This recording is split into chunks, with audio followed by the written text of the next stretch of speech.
Hello there. This is a review of Castles and Crusades campaign. This was session 28.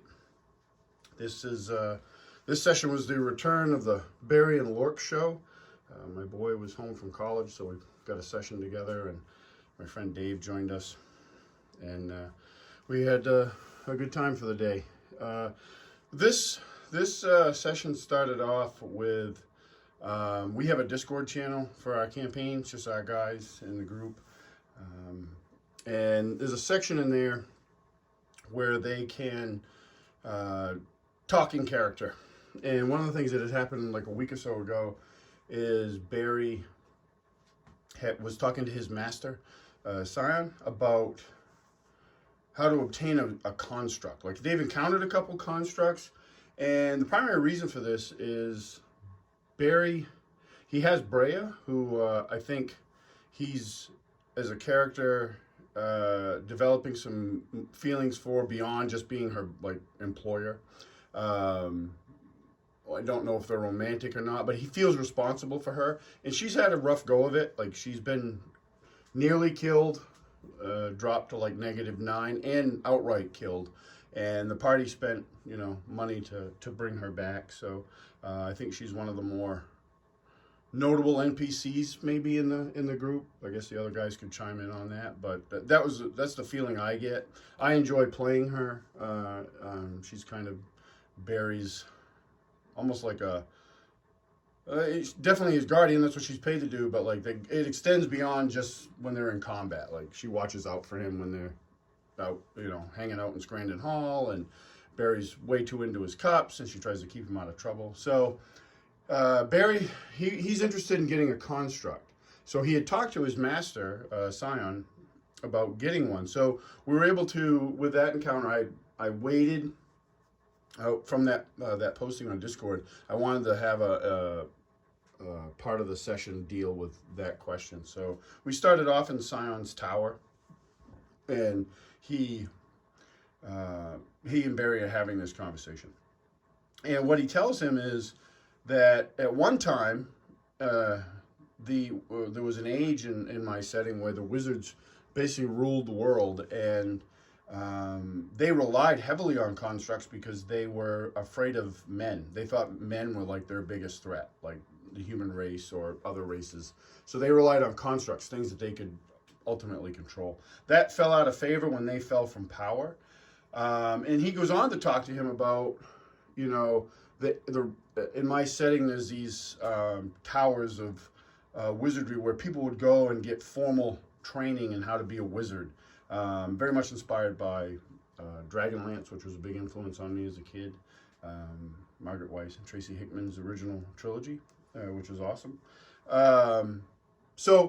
But in the history, within the last 50 years or so, the tower that Barry would have gone to was shut down by the king, and because his family was assassinated by arcane assassins, and he shut the tower down. So Barry didn't receive like formal academy training. He's been trained by different wizards, some not all that nice, and then until he found Master Scion and became his apprentice. So he tells him, like, you would have learned these things had you gone to the tower. It was called the Golden Lyceum, and you would have learned these things, but you haven't. And in my training, it just hasn't come up. But he does tell him about, at one point there was a wizard in the area, excuse me, that was known for using constructs. He would make constructs for everything, and Master Scion tells him that's how it used to be. Like they would have in their libraries, they would have little constructs that would help find books and turn pages, and it was the thing that the wizards did. So he tells him about this gnome wizard named Aliston Ningle, and he says he doesn't know a lot about him. He met him a few times, but he was odd, and he had a dubious falling out with it where he was from, which is the gnome village of Hilldale, which is to the west at the base of the Blackbird Mountains. And he tells him that your friend Tula would probably know more about him because she's from there. So with that in mind, Barry's off to Scrandon Hall, and he meets up with Tula, who's there scribing in her book. Tula's another favorite NPC, I think. I enjoy playing her, and I know she's interacted with the group on other occasions, so she's usually a fun encounter, especially for the Barry and Lork show. For whatever reason, those two have kind of really taken to her, and I think there's a fair amount of sessions where it's just Barry and Lork, but somehow Tula makes an appearance. So Barry talks to her about Allison, and she does know of him. He was before her time, but he's kind of a renowned figure in Hilldale because he went mad, and some of his constructs actually killed gnomes, and he was banished from the village. So she tells him that, and he inquires further, like, oh, if I could find his writings, and do you know where he went? And she's like, well, he is rumored to have gone to a small dwarven stronghold to the north of like on the northern tip of the Blackbird mountain range, called Balthor Doom, and that was the last anybody from Hilldale had heard from him. So Barry's immediately like, hey, do you want to go there? And she lights up because she gets to go on an adventure, because her whole thing, she's been on a few adventures with the group, different members of the group, but she does mostly recording their adventures and then like making stories out of them that she tells. And to get to go herself and be invited is a big deal to her. So she's very excited and readily accepts. This conversation is interrupted because Barry he hears Master Scion, his voice in his head, and he's telling him, you need to return to the tower immediately. So Barry, without hesitation, drops everything he's doing, rushes back to the tower. Brea's already with him. They're like, yep, we'll see you later, and they go back to the tower. And they find Master Scion in his study still, and he doesn't have a crystal ball. He has kind of like a scrying pool. And when they arrive, he tells Master Scion tells Barry, he goes, your friend is in trouble. And looking into the scrying pool, they see this rocky hill country, and they see Lork with his wolves of Arden patrol fighting off like trying to fight off hordes of bugbears and goblins and vastly outnumbered. So Master Scion, he's like, you need to go help them. I will alert the chieftain to this threat, but you need to go help them now, or they're probably not going to make it. So they go into the next room, which is which is Scion's laboratory, and he pulls up this big carpet, and underneath it is a teleportation circle, and he has Barry and Brea stand in the middle of it, and he sends them off, and he's able to teleport them onto the battlefield, and they arrive a little bit behind. Now they don't see, so what's been going on is this picks up where the session with Lork, the solo session I ran for Lork, my son, a couple weeks ago, or a month ago, where Lork and his patrol are bringing the people from the village of Urt and trying to get them to the town of Arden, which is much more defensible because they know the warband that Lork found or saw is coming. And so we switch now to Lork, and I started explaining to him that he's at Urt, which is the village, and Arden are about 2 days apart, and they've been pushing it for about a day. Like, he's really been driving the villagers hard, and I mean, some of them don't fare that well. There's there's elderly people there and stuff, but he's really been pushing them ahead. But the whole time, this warband has been gaining on them, and it's come to a point where he knows that they're going to catch up, and they're going to get overrun. So he finds a point in the road where it's kind of a choke point, and he orders his men and him where they're going to make a stand and try to hold off this horde, just in a hope that the villagers can get to the walls of Arden where they'll be safe. So that's where we begin, and Lork and his men are set up, and they're fighting off. So the first wave is a bunch of goblins, and they come in swarming. I got all the miniatures on the board now, but the first wave was a bunch of goblins, and Lork does pretty good with Lork. But when Barry arrives, he just starts dropping fireballs. So the first fireball just crushes goblins, burns them up.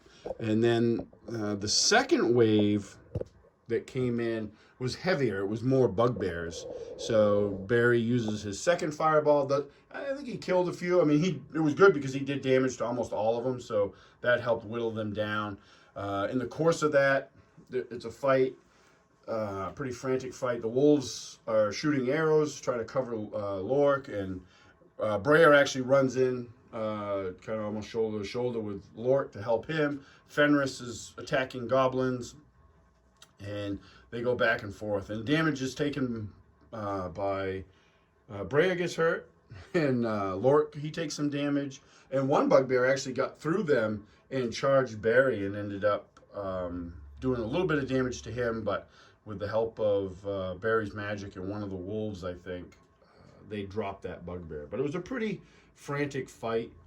And I described it kind of the way I did describe it was, if you thought of the end scene of the Fellowship of the Ring and the Battle of Amon Hen, which is one of my favorite.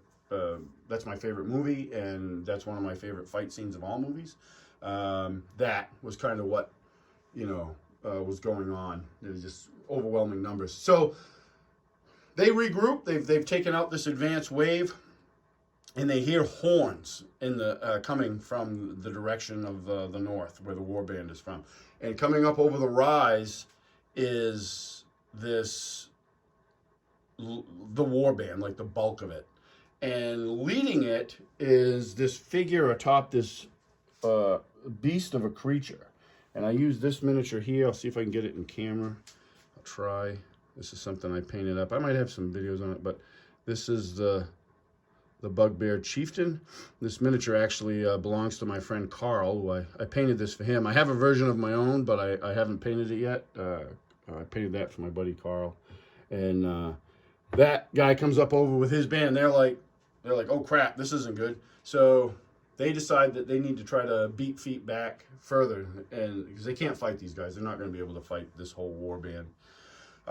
Barry, actually, they move back, but Barry, they find a spot where the road is pretty tight with rocks and stuff. So he actually throws up a web, just something to try to slow him down, which I thought was a creative way to use web, and just trying to slow him down. And they have this race, and what I did was I had them rolling Constitution checks, and they did pretty well. One of the wolves rolled a critical fumble, so he was not doing well at all. And the way I explained it to him is they've been running for a day, so they should be exhausted, with the exception of Barry and Brea, who just showed up.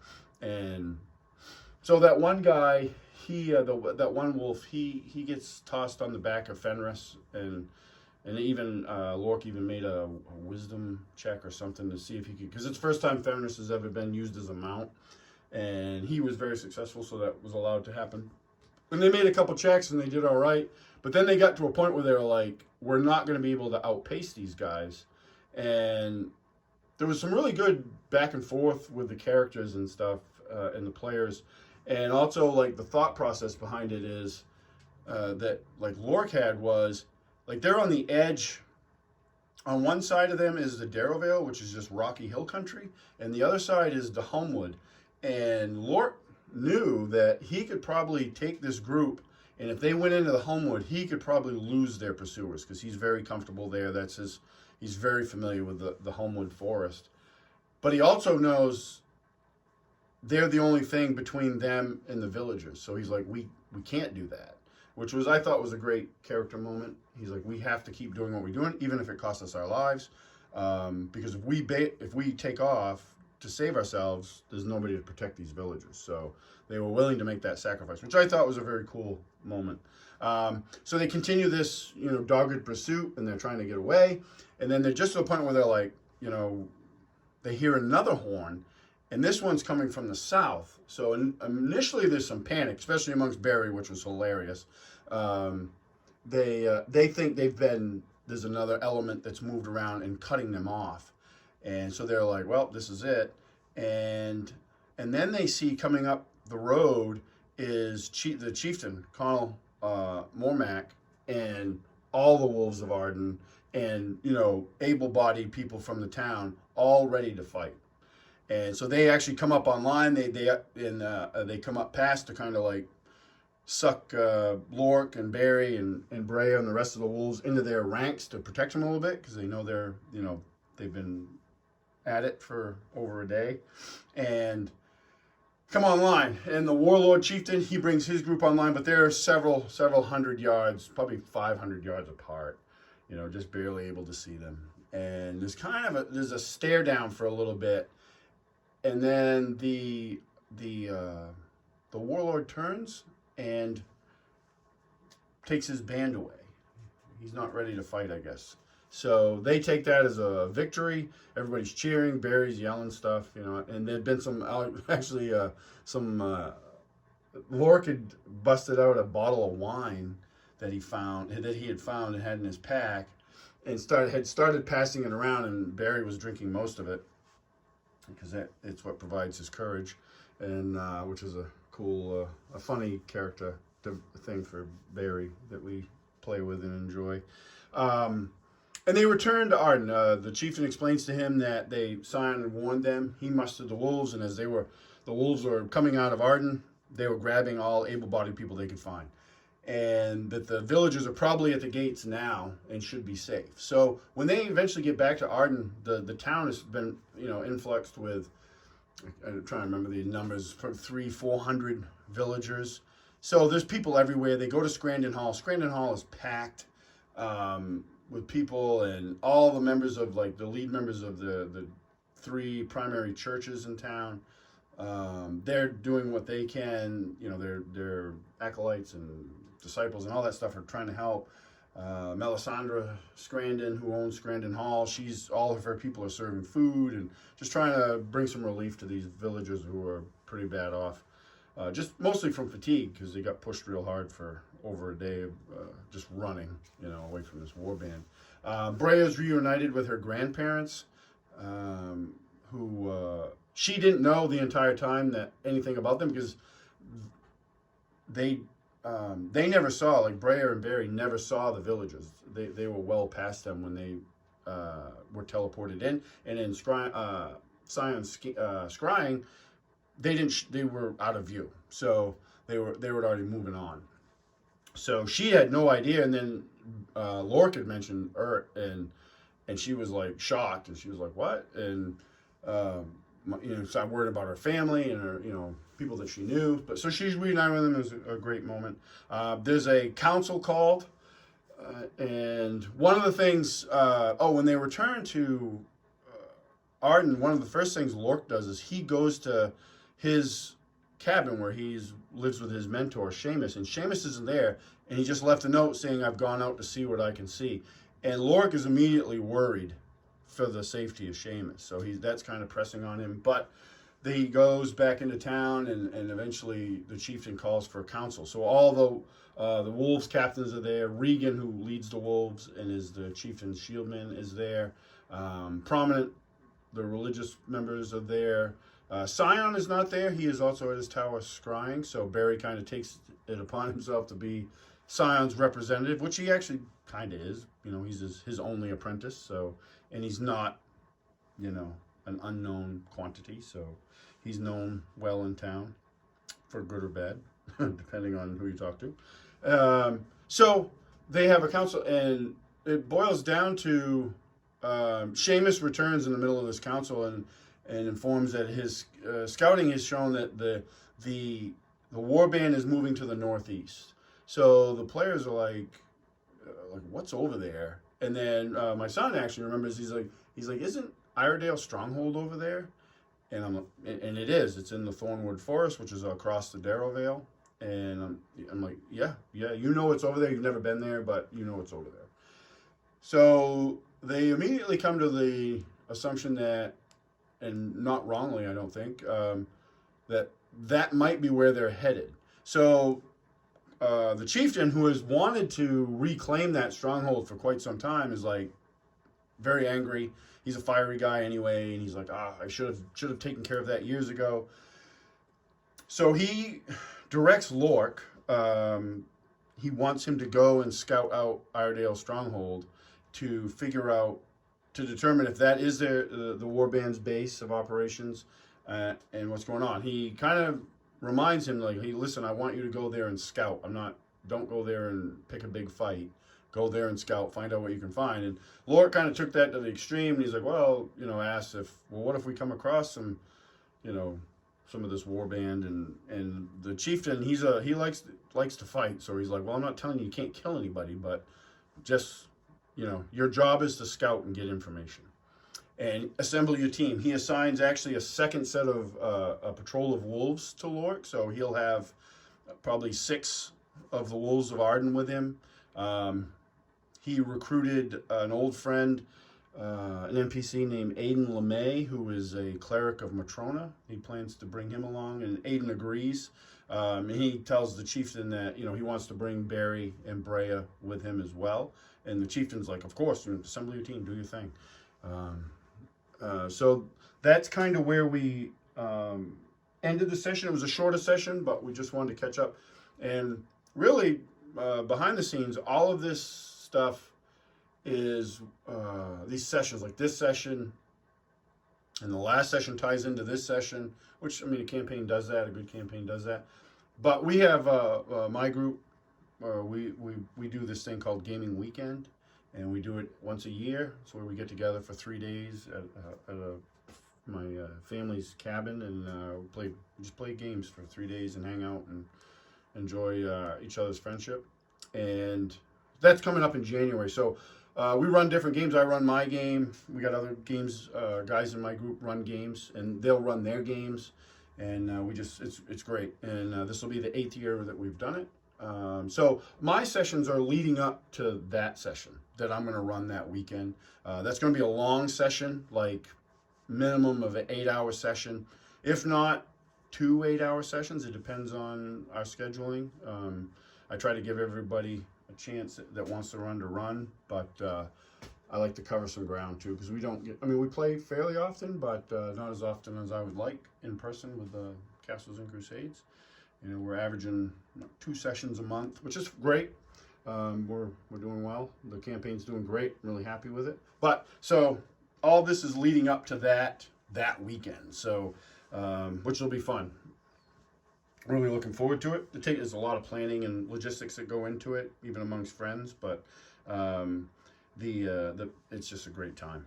And yeah, so that was the session. Really good session. It was great to have Barry and Lork back together. They're a fun combo to play a session with. All my guys are. They just bring so much to the table, and the games wouldn't be nearly as good as they are without them. They are all a bunch of rock stars. So it's really fun. Just on the side, I don't want to give too much away, but we got the characters Sprawl and Ronan. Their fate has not been decided, and there's behind the scenes stuff going on with me and those players, Matt and Steve. Some dialogue. So there's things you stay tuned. There's going to be new characters coming in. Maybe interim characters. Maybe there'll be long-term characters. Who knows? They're, like I said, Sprawl and Ronan's fates, good or bad, are not 100% determined. So it's really, that whole situation, I think, has really ramped up the campaign a little bit. Like, there's some definite at the end of that session, there was a lot of there was some discussion about how much tension there was in the game. Good tension. How much that tension that combat had, where they fell, and the way we do initiative and stuff like that. It was really good. But I think this whole situation has kind of ramped up the campaign a little bit, and we're hitting one of those big markers in the campaign where you're like, oh, okay, so we're leading up to this. It was funny too, because Barry was all set to, and I know Dave was all set to go off on this adventure to find this mad gnome wizard, and then bam, we went in this direction. So that's not off the table. That's definitely something I know Dave won't forget about that. So, and I don't want him to. So I have ideas for that too. So I see a lot of great stuff coming down the road. So again, thanks for watching. And any comments, questions, or anything like that, love to see them.